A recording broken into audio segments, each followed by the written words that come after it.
민주당이 그 선거제 협상을 하면서 준연동제 비례제를 결국 선택한 이유가 이제 점점 드러나고 있습니다. 사실 DJ 그 노무현의 민주당은 중도 우리 입장에 있는 국민들을 생각해서 지하에서 활동하던 세력들, 반 대한민국 세력들에 대해서는 일정한 거리를 두고 있었습니다. 근데 민주당이 이 준연동형 비례제 국민도 모르고 정치인도 모르고 계산기만 아는 선거제를 고집하더니 이제 민주당이 신원 보정을 해서 지하에서 반 대한민국 활동을 하던 세력들이 당당히 국회에 진출을 하는 그런 그 길을 열어주고 있습니다. 민주당이 반미 종북 반 대한민국 세력의 숙주가 되기를 자처하고 있다고 해도 과언이 아닙니다.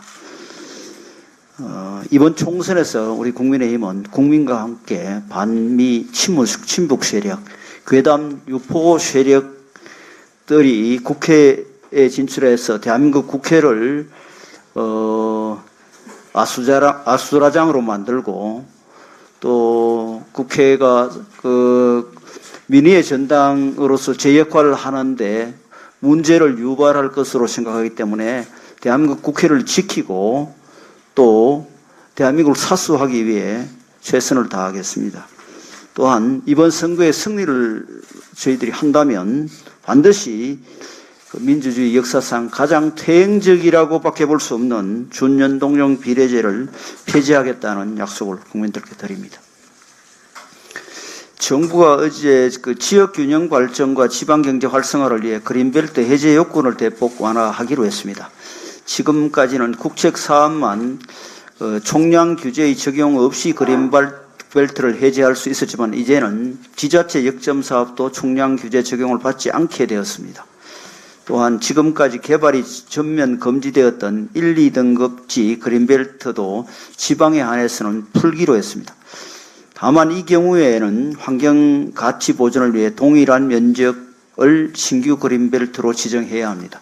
그리고 20년간 정치적으로 운영된 환경 등급 평가 체계도 개선하기로 했습니다.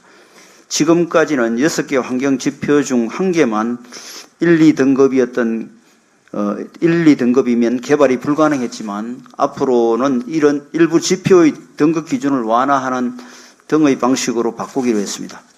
이번 조치는 김대중 정부의 그린벨트 해제 조치 이래 20년 만에 가장 큰 변화로 지역 발전에 중요한 계기가 될 것으로 기대합니다. 윤석열 정부의 지역 균형 발전 원칙은 지방이 스스로 비교 우위에 있는 전략 산업을 발굴하고 중앙 정부가 제도와 예산으로 적극 지원을 한다는 것으로 이번 조치는 이 원칙을 적용한 것이라 하겠습니다. 역대 정부가 많은 애를 썼지만 지금 우리나라의 지방 위기는 최악의 수준입니다. 지방을 위한 나라는 없다고 해도 좋을 정도였습니다. 소멸 위험 지수로 볼 때 2023년 9월 기준 소멸 위험 지역은 전국 229개 기초단체 중 무려 122개에 이릅니다. 지방이 살지 않으면 나라가 살 수 없는 상황입니다. 지방 살리기의 핵심은 정원도시로 유명한 순천처럼 지방 스스로 전략산업의 육성을 통해 자생력과 경쟁력을 키우는 것입니다. 이번 그린벨트 해제 요건 완화 조치는 지방 스스로 일어서는 데 큰 도움이 될 것입니다.